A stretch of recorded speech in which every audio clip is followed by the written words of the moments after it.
Hello, everyone. In this video, we're going to detail how to conduct a chi-square analysis using SPSS. Just a quick reminder that a chi-square analysis is appropriate whenever we are wanting to determine the differences between two categorical variables, meaning that there is no continuous variables in this data set. So a chi-square analysis allows us to determine whether or not there is a difference between two categorical variables. And now I say two categorical variables over and over again to hopefully bring it to your attention that this is really the only time you're going to be using a chi-square analysis is if you have two categorical variables that you are going to compare to each other. So for this particular example, we are going to use the variables of gender and voting status to assess if there is a difference between genders on whether or not they voted for a particular policy. So because SPSS does not understand text, we need to assign a value to what is a male and what is female.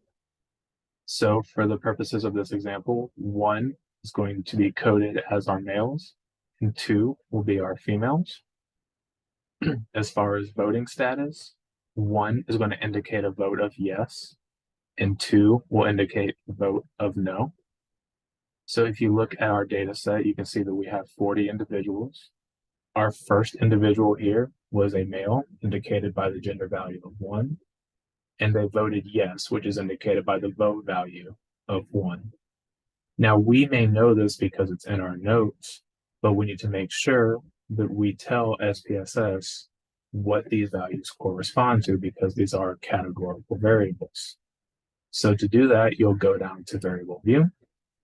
You are going to name your variables appropriately, and then you're going to want to go to values, press on the ellipses, and make sure that you associate the value to the appropriate label as it matches on your note or in your code book. Now, how you do this again is you press the plus button, and then you will type in your value with your label. And then this is going to be how you add the different values. Obviously, for this example, I have already entered in the different values. So I will just kind of move on past this. Make sure you do the same for voting, because again, this is two categorical variables. So just make sure for the values column, you have addressed both of these whenever you are conducting the chi-square analysis. And then because these are both categorical variables, the measurements for both are going to be the nominal level. So make sure that nominal is selected for both of these here. So that completes our variable view. We can go back to the data view and begin to run the analysis. So first things first, we're going to go to Analyze. We're going to go to Descriptive Statistics.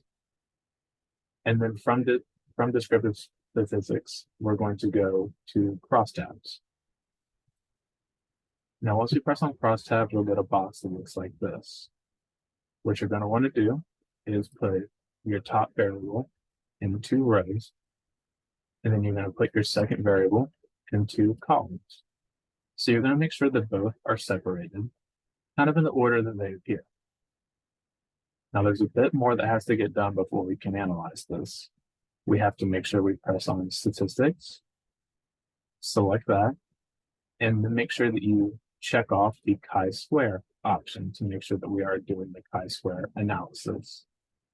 You don't have to press on anything else, just make sure chi-square is checked off, and then press Continue.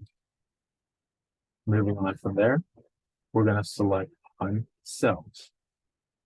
Select Cells, make sure that the observed counts is checked off, and then you're going to go to Percentages, and then check off Row.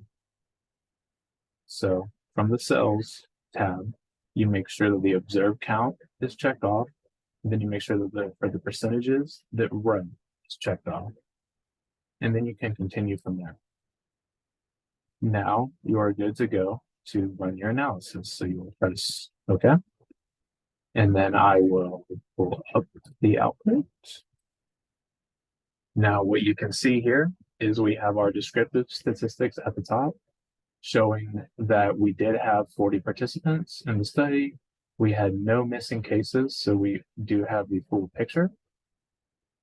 Looking right below that, we see our gender vote cross tabulation. We're able to see along the rows here the different genders, and we can see from the columns how each individual, well, how each gender voted. So we can see that males had 12 yeses, 8 nos, and females had 9 yeses and 11 nos. Now, where we get to the interpretation of it all is actually going to be in the box right below this labeled chi-square test. So we can see that we have 1 degree of freedom.